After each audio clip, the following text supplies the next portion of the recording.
The Miami Heat have made the conference finals or better in 3 out of the last 4 seasons. It has been an extremely successful run for Jimmy Butler and the guys since he arrived in South Beach.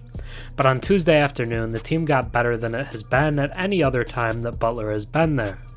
They traded aging point guard Kyle Lowry, as well as a protected first-round pick to the Charlotte Hornets in exchange for point guard Terry Rozier. Lowry had seen a dip in production over the last year and a half, and it's an obvious upgrade for Miami at the 1 spot. Rozier is having the best season of his career, and if he'd been on a better team than the 10-31 Hornets, he'd have a real case as an all-star. He's averaged 23 points, 7 assists, and 4 rebounds per game, while shooting a career-best 46% from the field.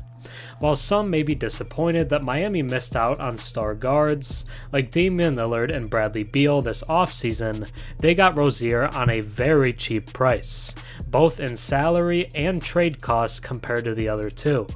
They still have the assets to make other trades if they see fit. On top of that, Rozier has averaged near identical stats to Dame this season on better shooting from the field and from deep. He now joins a stacked starting lineup, with Tyler Herro, Jimmy Butler, Jaime Jaquez Jr, and Bam Adebayo. 4 of the starters are now averaging over 20 points per game this season, and Jaquez has been really impressive for a rookie, averaging 14 points on 51% shooting. Despite injuries to Butler, Bam, and Herro throughout the season so far, Miami sits at 24-19 on the season and should go up a level with Terry on the roster.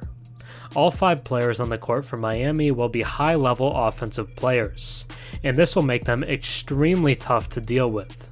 They could fly up from 20th in offensive rating into the top 10. The Miami Heat just got scary. Now let's take a deeper look.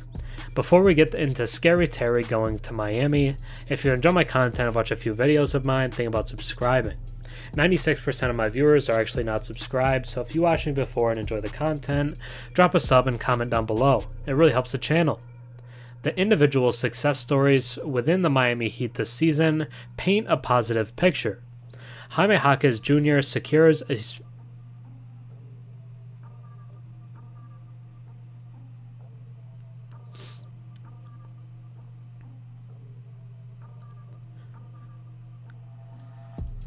The individual success stories within the Miami Heat this season paint a positive picture.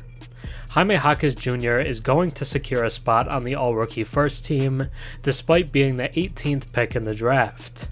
Duncan Robinson is excelling beyond three-point shooting, and Jimmy Butler, Bam Adebayo, and Tyler Herro each maintain a scoring average of at least 20 points per game, a unique achievement in the NBA with no other trio meeting this criteria.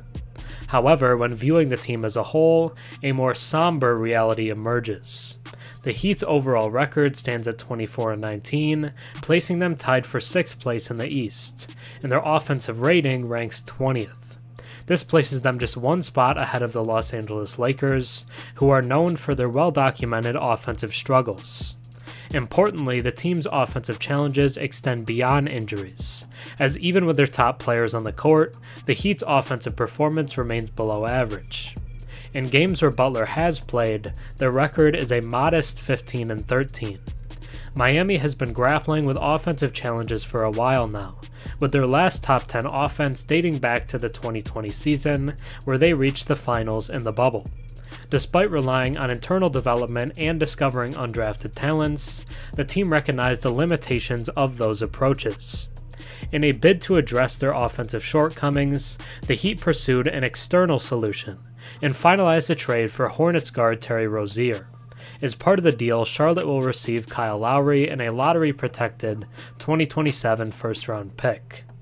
While Terry Rozier has never earned an All-Star nod, he has quietly contributed in Charlotte for the past half-decade, likely escaping the attention of casual NBA viewers. However, the Heat see him as a valuable addition, expecting him to seamlessly integrate as an excellent complementary creator and scorer, addressing the team's long-standing offensive needs. With the Heat, Rozier won't keep up his 27% usage rate that he had with the Hornets. Consequently, his scoring output, currently at a career high of 23.2 points per game, is expected to decrease. However, his career high 6.6 assists per game could remain around the same or even spike, as the Heat lack a traditional point guard or playmaker. However, these statistical adjustments reflect Rozier's evolution from an inconsistent spark plug to a dependable, multi-dimensional starting guard. At 29 years old, he is not merely accumulating numbers due to extensive opportunities on a bad team. Even with a career high usage rate, Rozier has shown greater efficiency compared to Tyler Herro, who despite his offensive prowess, has consistently maintained a below average true shooting percentage throughout his young career. Advanced stats paint an even more favorable picture of Rozier's performance this season. Estimated plus-minus places Rozier's offensive contribution in the same category as guards like Desmond Bane and Anthony Edwards. Box plus-minus elevates Rozier's offensive ranking to 25th among all qualified players. In addition to his scoring prowess, Rozier makes valuable contributions at the peripheries of the game. He is drawing more fouls than ever, showcasing an increased ability to get to the free throw line. Despite his high usage rate, he displays exceptional ball control, a trait that is shared with Butler. Playing for Miami, a team lacking high-volume shooters beyond Robinson and Herro, Rozier exhibits confidence in taking deep shots, averaging nearly 8 three-point attempts per game this season and converting them at a respectable 36% rate. It's highly unlikely that any of the top teams in the East would look forward to facing a Miami roster that has recently incorporated another 20-point-per-game score in a playoff series. The Miami Heat just got scary. Thanks for watching. I'm Herm. Have a good one.